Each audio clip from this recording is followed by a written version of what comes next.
At this point, we're working on President Putin. U.S. President Donald Trump on Wednesday said Russian President Vladimir Putin may be intentionally delaying negotiations on a ceasefire in the war in Ukraine and expressed disappointment at Russian bombing.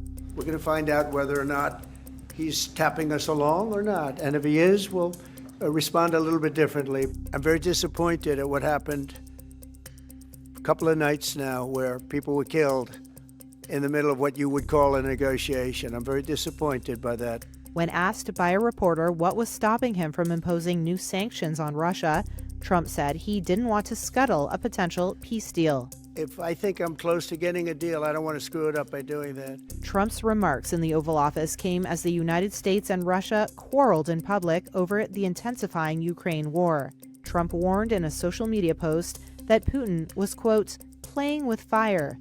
Afterward, Putin's foreign policy aide told a state TV reporter that Trump's remark suggested that he is not well informed on the realities of the war. Meanwhile, the war intensified. Russia said it had downed nearly 300 Ukrainian drones overnight, while Ukraine said Russia had launched almost 90 drones and 5 ballistic missiles. Ukrainian President Volodymyr Zelensky said Russia also gathered 50,000 troops near the northern Sumy region. Zelensky was in Berlin on Wednesday meeting with German Chancellor Friedrich Merz, who pledged to support Ukraine in producing long-range missiles to bolster its defenses.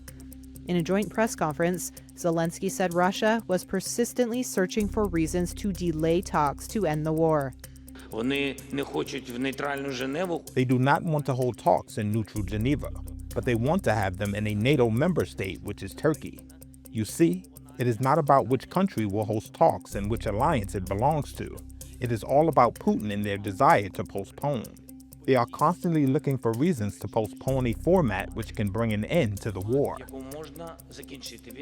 After speaking to Trump on May 19th, Putin said he had agreed to work with Ukraine on a memorandum which would set out the framework of a peace deal.